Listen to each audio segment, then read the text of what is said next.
I am Mazi KK Odeluga. Mazi Ejikeme Obasi. Na Mazi Oke Okachukwu. This is Straight Talk Radio, the world as we see. Coming to you from WGHC 98.3 FM. Your voice, your music, your station. Listen to us this and every Saturday at 4 to 5 p.m. U.S. Central, and this and every Tuesday at 9 to 10 p.m. U.S. Central. Ndewono. Hey, Igbo kwenu. Hey, Kwano. Hey, Sotano. Hey, Katano. Hey, Kwezoni. Hey.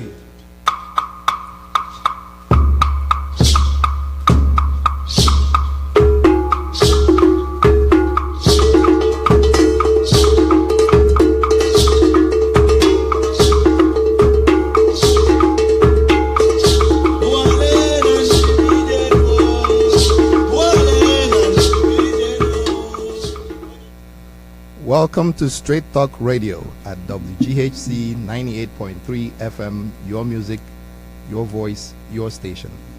Welcome again to our program today. We really enjoy your company, and as we begin, we would like to tell you a little bit about our program. We would like to tell you that Straight Talk is a news and public affairs program focused on issues affecting Africans, Nigerians, and Igbo, both in homeland and in the diaspora.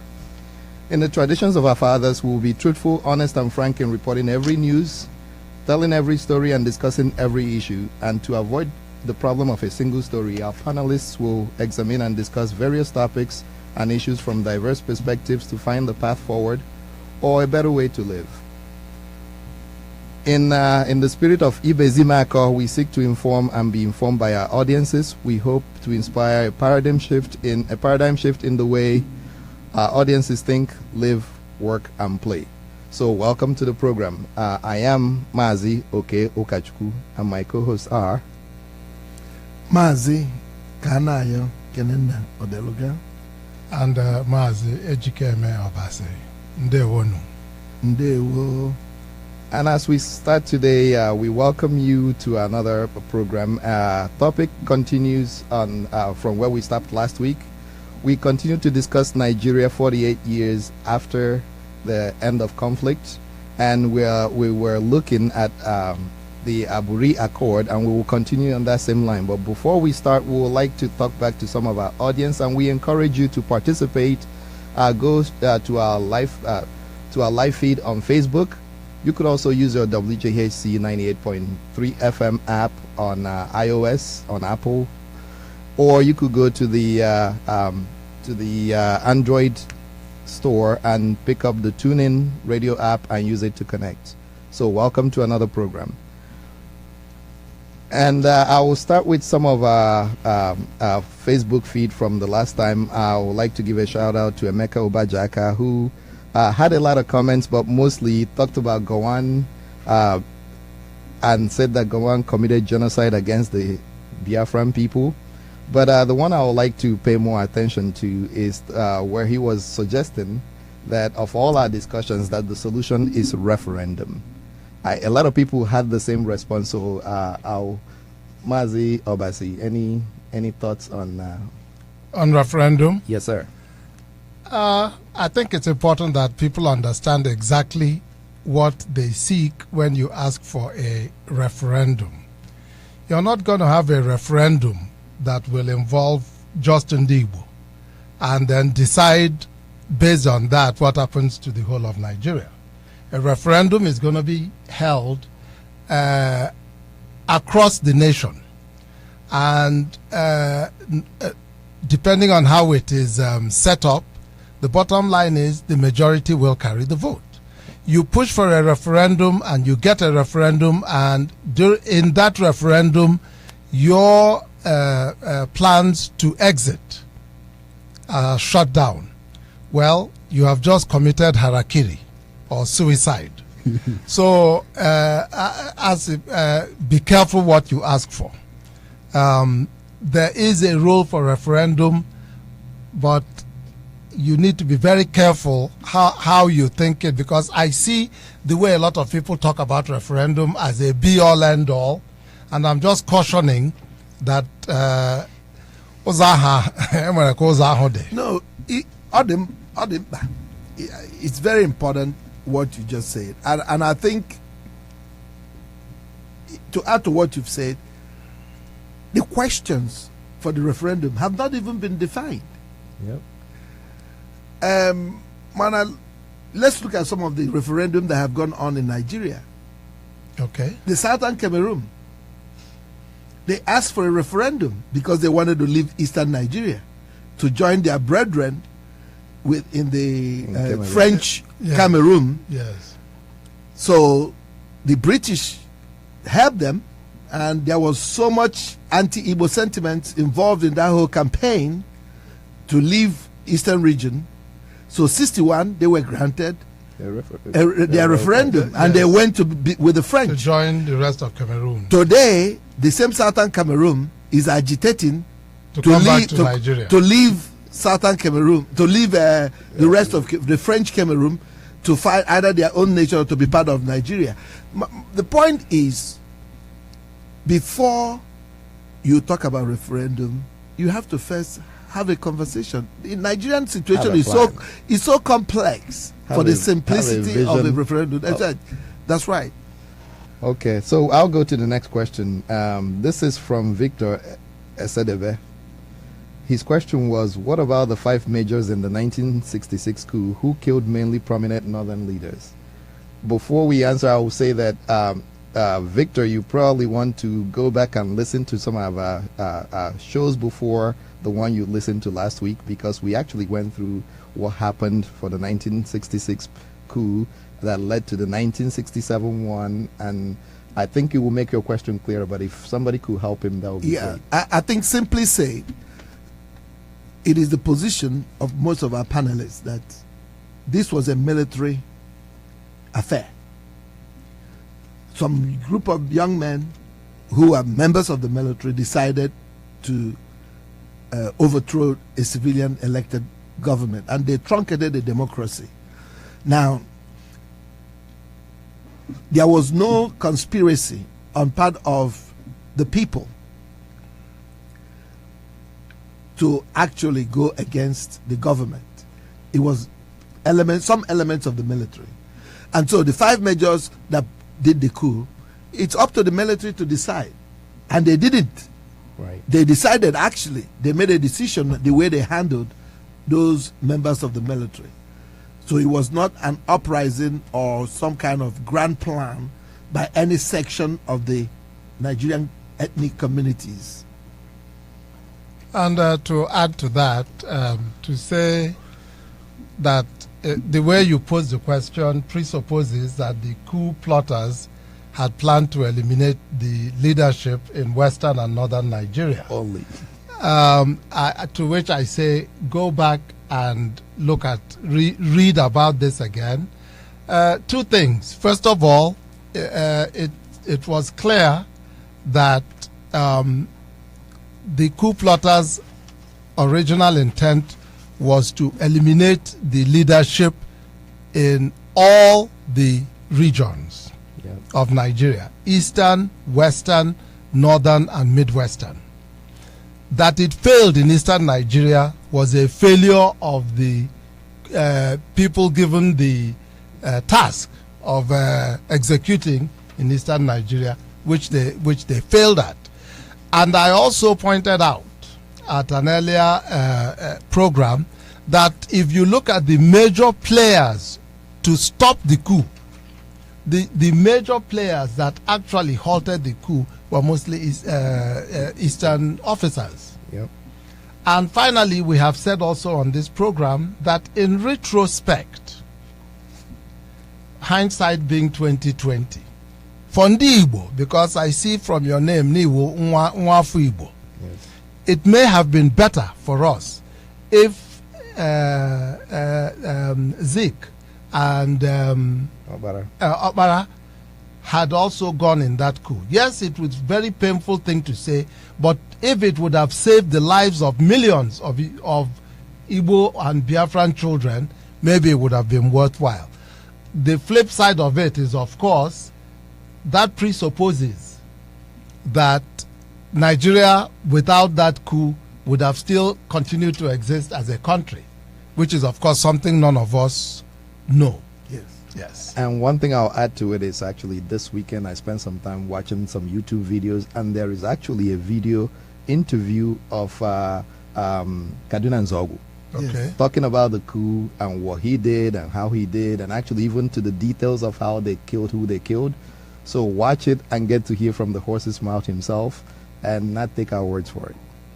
So another guy, OK Generous in Christ, is saying that we cannot stop Igbo marginalization because they are destroying the great tools of freedom, which is education.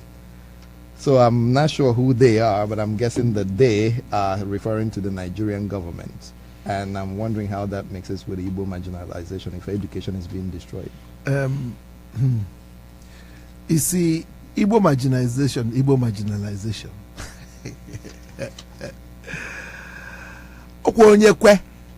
Chiekwe. Nobody, you see, the idea that somebody can stop you from being who God made you to be is what ndị Igbo ji wee say, no onyekwe, chiekwe, mmadụ abụrụ Chukwu. Nobody can stop you from accomplishing what you have destined to accomplish. So we have to stop this playing the victim and actually look at what we have and do what we can with what we have. Maka nkaiji kaka. So majority of our people will always and they weapon education in Igbo community. Igbo, most of our teachers are Igbo. The principal is Igbo. Commissioner of Education be Igbo. So who is destroying education? Parent education starts from the home. Before you go to school, most of our parents did not even see the four walls of a school. They were homeschooled, they worked, they read by correspondence. Now you have online schools, you have the internet, you have the web. You can actually acquire any kind of knowledge you want to acquire. Nobody can tell you what you need to know. In our time, they taught us that Mungo Park discovered River Niger. You can't do it now. That's right. So yeah, that's my position. Yeah, of course. The other side of it is, let us not. This is a program where we have committed ourselves to tell the truth. Yes. Obodo Shirike, we all understand that. A lot of young people of Igbo descent are making tremendous sacrifices to make sure that they get a good education, and they are still succeeding. Yes. I am happy to say that in all the common examinations that are being taken in Nigeria, consistently, Ndi Igbo can agba first. Yep. So, regardless of whatever stumbling block that is put in their way, young Igbo boys and girls continue to excel. Now, having said that, before we start blaming outside factors, let us look at inside factors. Is every child committed to going to school? Mgbe asị gị gaa college gaa gụọ akwụkwọ, chijie gị buru egbe na-akpagharị na-achọ ihe na-achọ. Is that the education? Oge exam gị chọwa lecturer ị ga-sort. Is that the education? So let us be very frank in this. If education is declining, the blame is very widespread. And to tell you the truth, most of that blame is within our community, not without. So, ndị nkuzi kuzie ụmụ akwụkwọ Yes. will continue to do well. All right, one last question and then we'll get to the meat of the program. This is from Chukwudi Favor Konkwo. Other ethnic groups are busy planning and repositioning themselves for the future generations. We cannot continue to dwell and talk about the past. History is great, but the future is greater. So, what do you say to Chukwudi? Ivoku dike fifie. Nkiru ka. Yes. Which is what has kept the Igbo going. Because he believes that tomorrow will be better. Yes. But onye amaro ebe mmiri si bido mabia ama mgbe ọkọrọ ya. You look back so that you can continue to move forward, because asina onye amaro ife bulu nne. So some of the stumbling blocks that you face in the future, you will know if you look back and reflect on your story in the past. And so for Chukwudi, yes, we are very forward looking. We believe that these conversations will inspire our people to really think outside the box and begin to carve new ways forward. And actually to also know what works and what doesn't work. Because some of these things that we face, people face both within and outside of Nigeria, are not new. The Nigerian experiment has been going on for 100 years. Where are the lessons learned? That's part of what Straight Talk wants to focus on. Lessons learned so that people can then move forward and know what works.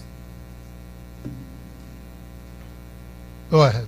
So, as in I got the other will go if born. Yes. That's what we are doing.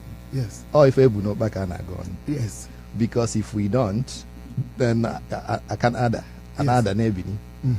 Also, abuna ejiro kita we fifi chowe ahode oji. Yes. Ote na ndị mmadụ chọwara ewu dị ojii mana ọ dị ka ọ na-anyasị ka a na-echere olutezi achọwa ya.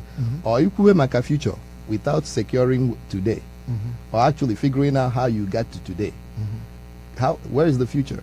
To get the future, you have to live today, and you actually have to examine how you got to today. Yes. That's what we are hoping to do here. And I also want to point out, also, now all our neighbors, and I mean, I'm assuming in the Abatobia, in the other tribes in Nigeria, Yes. Nekemkuta, Yes. they are ready, and we are talking. Well, my dear, Igbo Wunu a nation. Yes. It's not one person. Yes. It's not the three of us sitting on talk radio that make up Alibo. No. We have not stopped anybody to go and start getting ready. If any need to get ready. Kwadosi week, the question on Najogi, Kedihina Kwadoro. Do you understand Ebo Oguasiabia? Because at the end of the day, it is by discussing these issues and through these discussions, because like we said at the last broadcast or the last program, we are not here to just rehash the past. We are also trying to use lessons from history to begin to determine the best way forward. And this is not just for Ndibo, it's really for much of Nigeria. Makana, regardless of how you slice it, we are all pieces of cake in the same cake pan. And when we get a foreign Igbo from their ancestral home, Bulaha, Central Africa, or anywhere else, we have to live with our neighbors. So we have to find ways of peaceful coexistence that will ensure that our children and our children's children do not necessarily have to go through the turmoils we go through today. So, yes, I agree with you, we need to Kemkucha. But iga mahine Keremkucha before gi Kewemkucha. I will save one more question for the end, and I'll tell you what it is now so that at the end we'll discuss it. And this is from a lot of our friends who are talking about IPOB and Biafra. And it seems like a lot of the discussion or a lot of the comments were almost like a conclusion that all that is required now is for Biafra. So let's not answer that now. Let's go into the program, and then at the end of the program, hopefully we'll come back to it. By the way, you're listening to WGHC 98.3 FM, your voice, your music, your station. And you're listening to the program Straight Talk Radio. Thanks for joining us. So last week when on Saturday when we discussed this, the first part of the Aburi Accord, we talked about what happened and how we got to Aburi and the meetings, the start of the meeting. We talked about the first two things that were discussed, the state of the nation with regards to the turmoil that's happening and some suspicion of people getting ready for war, and the decision that the disagreement will have to be settled at the negotiating table, that everybody has made a decision and it was signed that nobody's going to be fighting.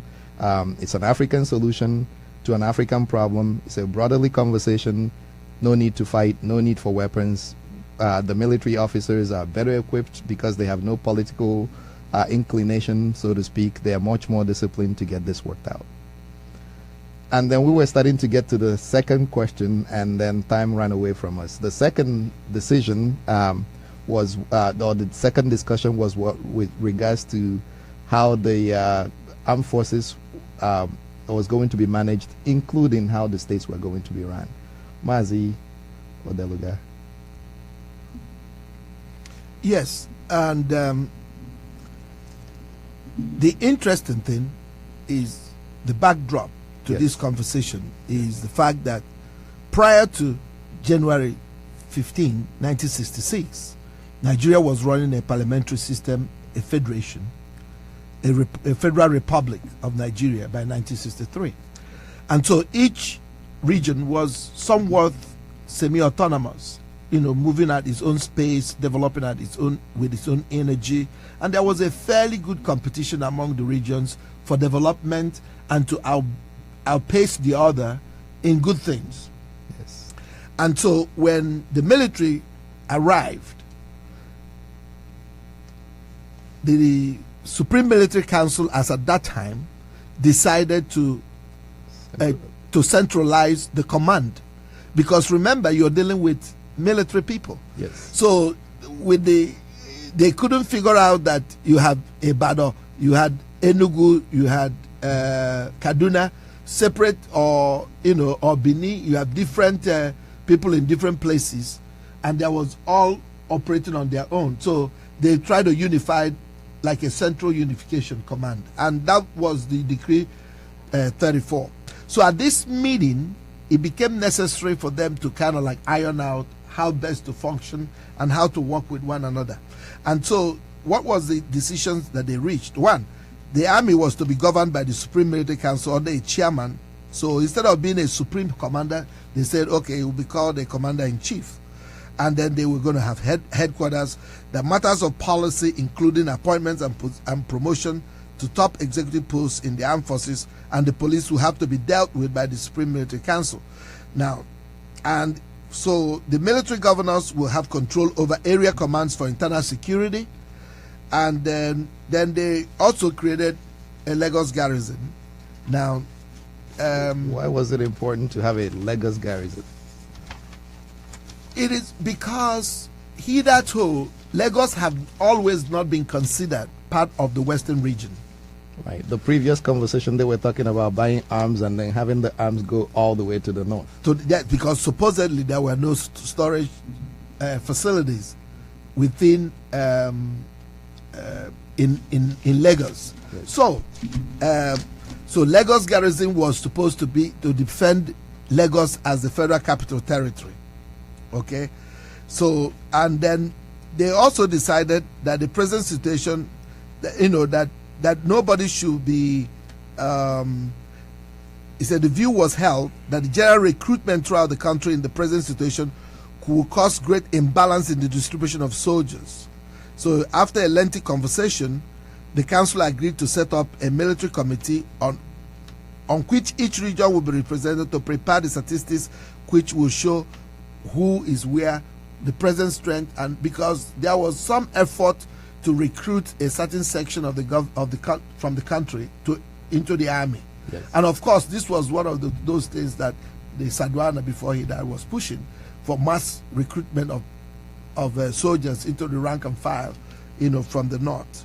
And so this was purely military people talking about military matters. But there was something else, right, that also pointed to that, because the people on the western side of the country, were saying that they have a lot of northern officers in their corridor, and they need them to go back home.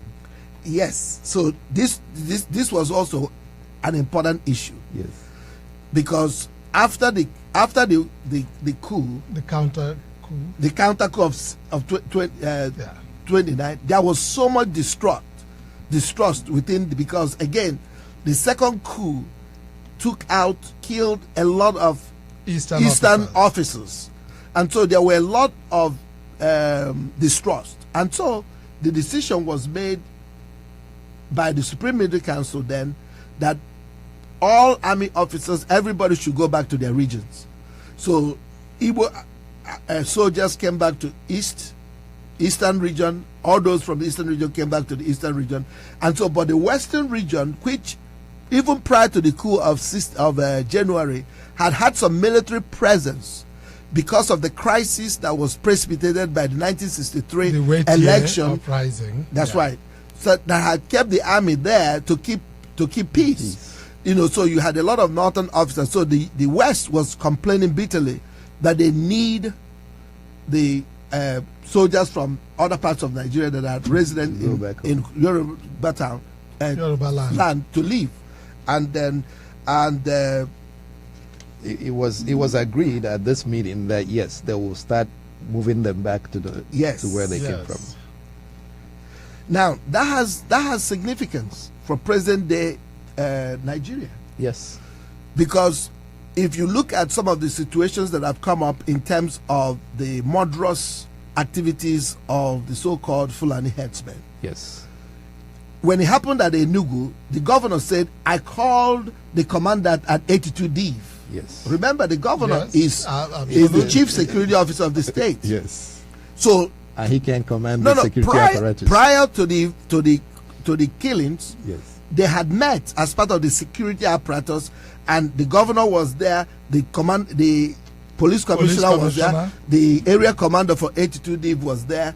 So they agreed on what would be their game plan. So now the governor is getting information that Uzowani is being attacked. So he picks up the phone, calls the police commissioner. He says, no, please call Abuja.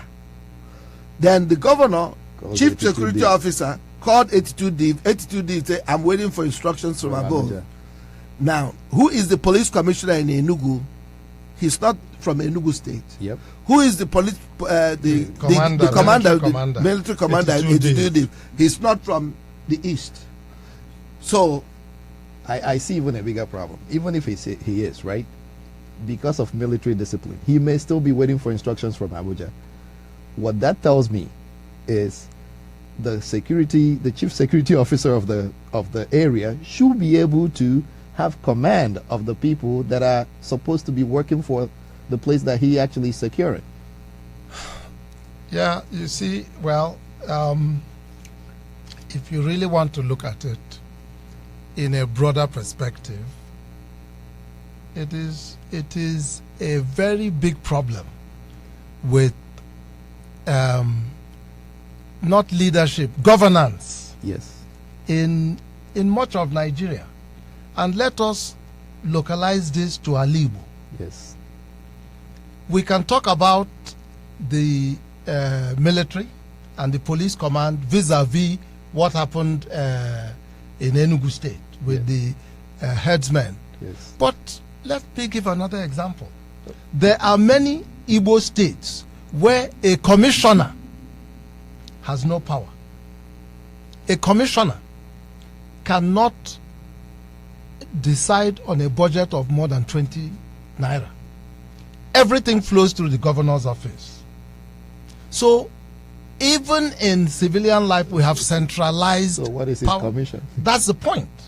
That's the point. I point